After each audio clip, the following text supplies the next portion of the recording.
አዲሱ የዊሊያም ሳሊባ ተተኪ በአርሰናል የተገኘ ይመስላል።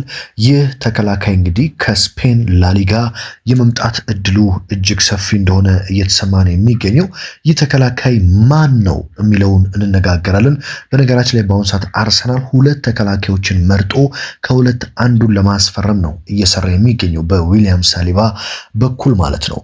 በሌላ በኩል ስለ ሞርጋን ሮጀርስ እጅግ በጣም አመርቂ ሊባል የሚችል የዝውውር መረጃ ትላንትና ምሽት ማህበራዊ ሚዲያውን በሙሉ አጨናንቆታል፣ አጥለቅልቆታል። ይህ መረጃ ታዲያ በርካታ የአርሰናል ደጋፊዎችን በስተመጨረሻ ሞርጋን ሮጀርስ ወደ አርሰናል የመምጣቱ ነገር እውነት ሊሆን ነው በሚል ተስፋ እንዲሰንቁ ያደረገ ነው። ስለ ሞርጋን ሮጀርስ የተሰማው የዝውውር ዜና ምንድን ነው? በተጨማሪ ከክለባችን አርሰናል ጋር ለመለየት ከጫፍ የደረሰው ጋብሪኤል ጄሱስ ስለሱ የተሰማ መረጃ አለ። እንደዚሁም ደግሞ ይለቃሉ ተብለው የነበረ ነገር ግን ላይለቁ የሚችሉ ተጫዋቾች በዚህ ክረምትም እንዳሉ እየተሰማ ይገኛል። ስለዚህ እንደተለመደው እነዚህን መረጃዎች የክለባችንን ወደ እናንተ አደርሳለሁ። እንዴት ናችሁልኝ ፋሚሊ ውድ ቤተሰቦቼ?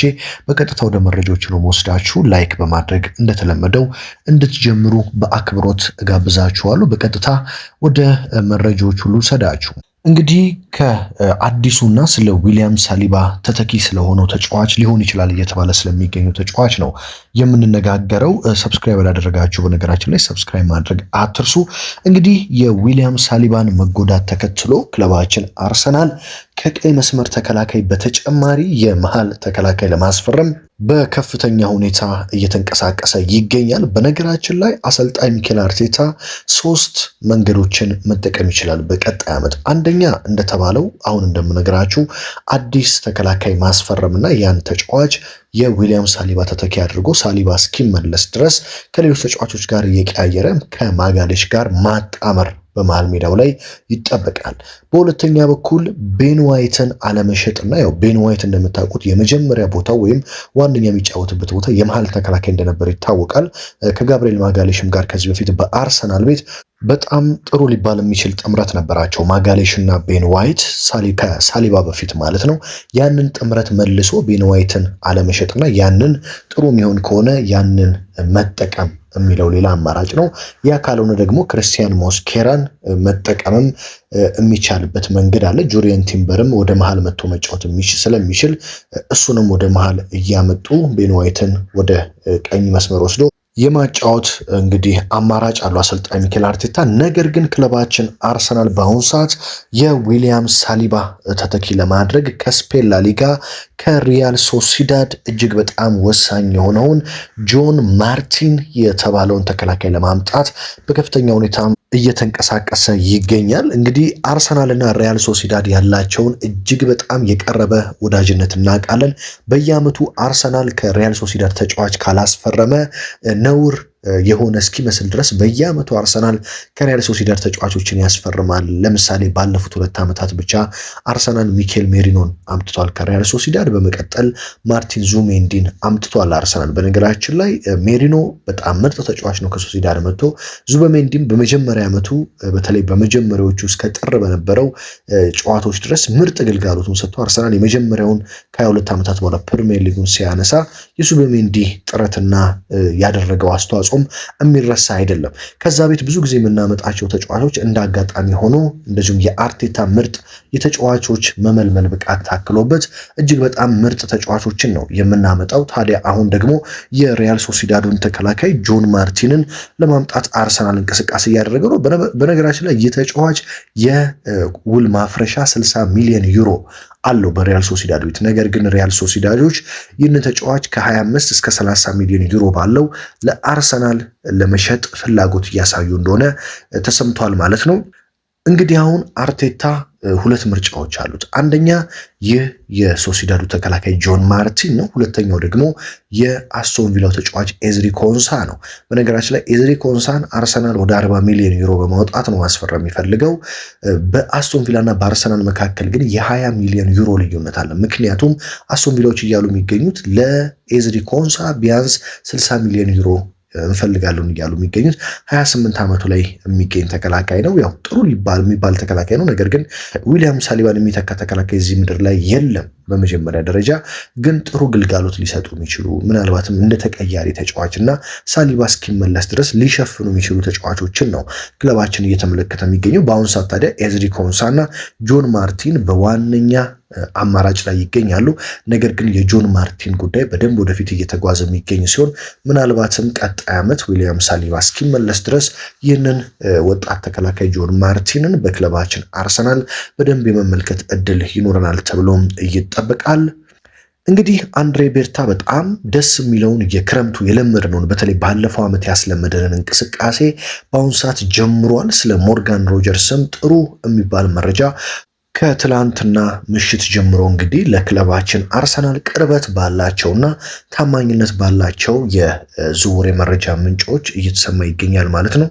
እንግዲህ የሞርጋን ሮጀርስ ዝውውር ዋጋው ውድ እንደሆነ ይታወቃል። ነገር ግን ሞርጋን ሮጀርስ ለአስቶን ቪላዎች ከትላንትና በፊት አርሰናልን መቀላቀል እንደሚፈልግ በግልጽ እንዳሳወቃቸው ተዘግቧል። ትላንትና ታዲያ ሞርጋን ሮጀርስ ለአስቶን ቪላዎች አርሰናልን መቀላቀል እንደሚፈልግ በግልጽ መንገሩ ንግግሮች ቀላል እንዲሆኑና የክለብ ለክለብ ወይም በአርሰናልና በአስቶን ቪላ መካከል የሚደረገው ድርድር ወደ ላቀ ደረጃ እንዲደርስ ትልቅ ሚናን ይጫወታል ተብሎ ይጠበቃል። በነገራችን ላይ አሁን ከትላንትና ምሽት ጀምሮ የክለብ ለክለብ ድርድር በአርሰናልና በአስቶን ቪላ መካከል በይፋ ተጀምሯል። ይህ በነገራችን ላይ በጣም ጥሩና ትልቅ የሚባል ዜና ነው። ምክንያቱም አሁን አርሰናል ከአስቶን ቪላዎች ጋር ድርድር መጀመሩ ምን ያህል ነገር እንደሚፈልጉ አስቶን ቪላዎች ስለ ተጫዋቹ ደሞዝ፣ እንደዚሁም አስቶን ቪላ ስለሚፈልገው የገንዘብ መጠን፣ ስለተለያዩ የተጫዋቹ መረጃዎች አርሰናል ከአስቶን ቪላ ይወስዳል። ያንንም ከወሰደ በኋላ አርሰናል ያዋጣልና ለሞርጋን ሮጀርስ ይመጥናል፣ ለአስቶን ቪላም ይመጥናል የሚለውን የዝውውር ሂሳብ የሚያቀርብ ይሆናል ማለት ነው። የክለብ ለክለብ ግንኙነት ተጀመረ ማለት በነገራችን ላይ ዝውውሩ በጣም በጥሩ መልኩ እየተፋጠነ ይገኛል ማለት ነው። እንግዲህ በነገራችን ላይ ፋሚሊ ከሞርጋን ሮጀርስ ጋር የሚደረግ የአንድ ለአንድ ግንኙነት ወይም ደግሞ የግል ጥቅማ ጥቅም ስምምነቶች ምንም ችግር ያመጣሉ ተብሎ አይጠበቅም። ምክንያቱም ሞርጋን ሮጀርስ በሙሉ ፍላጎቱ ምንድነው? ለአርሰናል መጫወት ነው። ከነ ዴክላን ራይስ ከነ ቡካዮ ሳካና ኤብሪቺዜን ከመሰሉ ሀገሩ ልጆች ጋር መጫወት ይፈልጋል። በአርሰናል ፕሮጀክት ተስቧል ማለት ነው። ስለዚህ ይህንን ከጨረሳችሁና እናንተን መቀላቀል እንደሚፈልግ አንድ ተጫዋች ካወቃችሁ መጨረስ ያለባችሁ ከክለቡ ጋር ያለውን ግንኙነት ነው። ስለዚህ አርሰናል ከአስቶን ቪላ ጋር ይህንን መጀመሩ ዝውውሩ በደንብ እንዲፋጠንና በቀጣይ እንዲጠናቀቅ ትልቅ ሚናን ይጫወታል ተብሎ ይጠበቃል።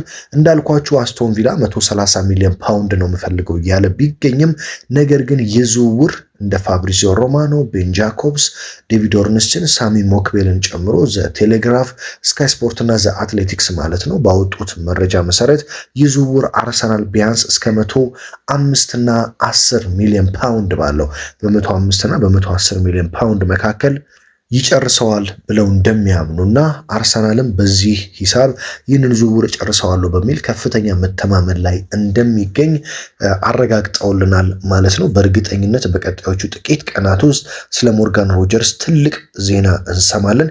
ምክንያቱም ዛሬ እንግዲህ ይህንን ዜና ወደ እናንተ የማደርሰው ቅዳሜ ነው። በነገራችን ላይ ጁላይ 18 ማለት ነው። ሰኞ ጁላይ 20 ከነገ ወዲያ አርሰናል በይፋ የቅድመ ውድድር ዝግጅቱን ወደ ስፔን አምርቶ ይጀምራል።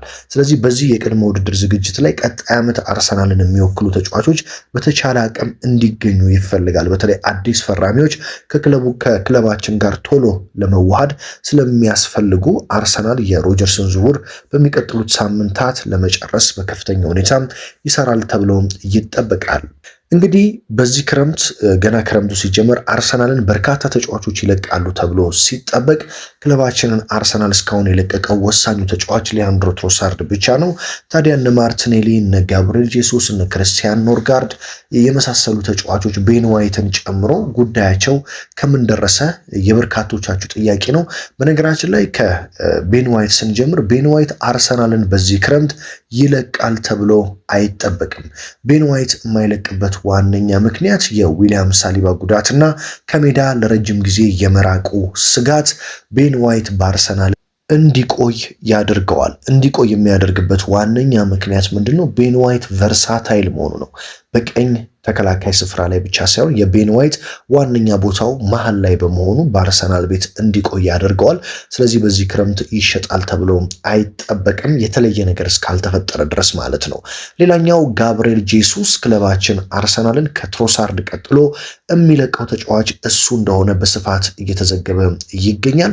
ጋብርኤል ጄሱስ እንግዲህ በአርሰናል ቤት ከበቂ ጊዜ በላይ አገልግሏል ብዬ አስባለሁ። በተለይ ከሱ ጋር ያለው የጉዳት ነገሮችና የአቋም መውረድ ካሁን በኋላ በአርሰናል ቤት ቦታ ይኖረዋል ብዬ አላምንም ጋብርኤል ጄሱስ። ስለዚህ በዚህ ክረምት ግዴታ መሸጥ ያለበት ተጫዋች ነው። አርሰናል እሱን እንግዲህ እስከ 40 ሚሊዮን ዩሮ ድረስ እፈልጋለሁ እያለ የነበረ ቢሆንም ገዢዎች በመቀነሳቸው ምክንያት አርሰናል አሁን ወደ 20 ሚሊዮን ዩሮ የጋብርኤል ጄሱስን ዋጋ ዝቅ አድርጎታል።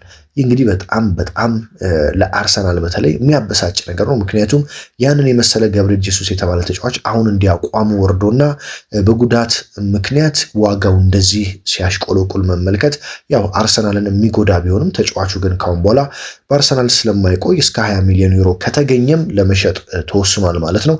እንግዲህ ይህንን ተጫዋች በተለይ የጣሊያኖቹ ክለብ እንደ ሮማ፣ ዩቬንቱስ እና ኢንተርናይስ ሚላንን ጨምሮ የጣሊያን ክለቦች በስፋት ጄሱስን እየጠየቁ ይገኛሉ። አሁንም ግን ከዚህ በታች ከ20 ሚሊዮን ዩሮ በታች ጭምር እናስፈርመዋለን የሚል እምነት እንዳላቸው እየተሰማ ይገኛል።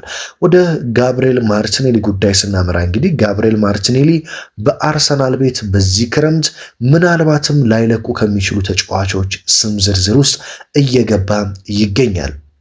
ምንም እንኳን ክለባችን አርሰናል ክሪስቶስ ዞሊስን በይፋ ሂርዊጓስ ብሎ በቀጣዮቹ ቀናት የሕክምና ምርመራውን ጨርሶ ለማስፈረም ሙሉ በሙሉ ቢጨርስም እንደዚሁም የሞርጋን ሮጀርስ የዝውውር ጉዳይ በጥሩ መልኩ እየሄደ ቢገኝም ጋብርኤል ማርቲኔሊን እንደ አማራጭ ለማቆየት እያጤነ እንደሚገኝ ተሰምቷል።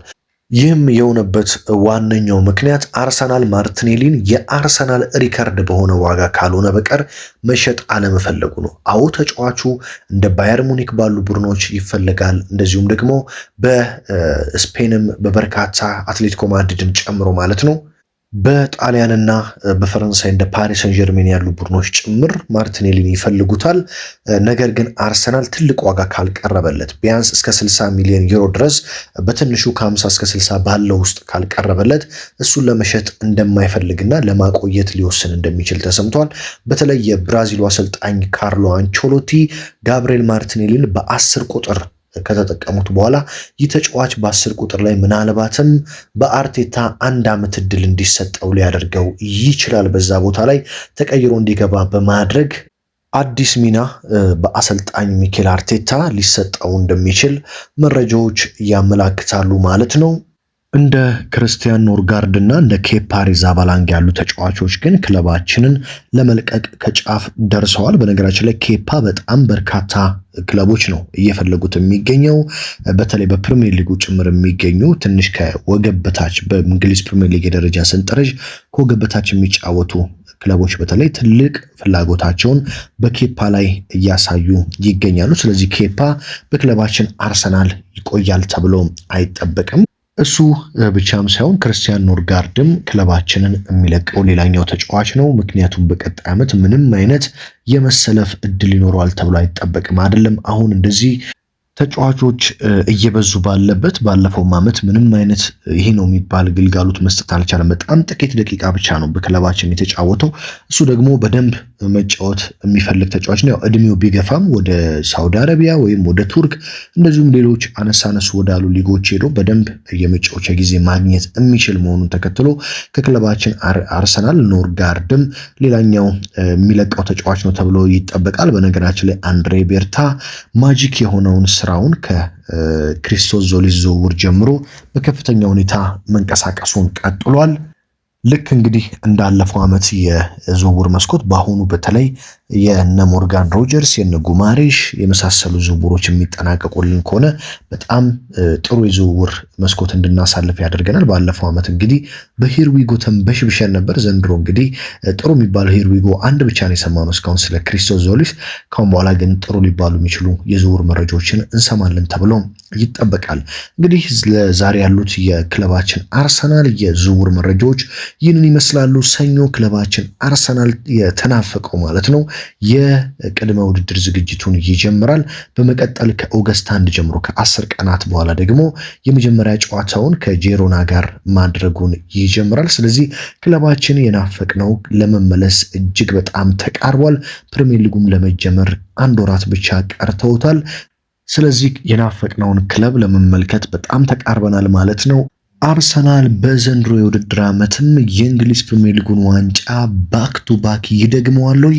የእናንተን ሐሳብ አስተያየት ኮመንት ላይ አስቀምጡልኝ። በሌላ ጥንክርና በሌላ ወሳኝ መረጃ በቀጣይ እስከምንገናኝ ድረስ ደግሞ በያላችሁበት ውድ ቤተሰቦቼ ሰላም ተመኘሁላችሁ።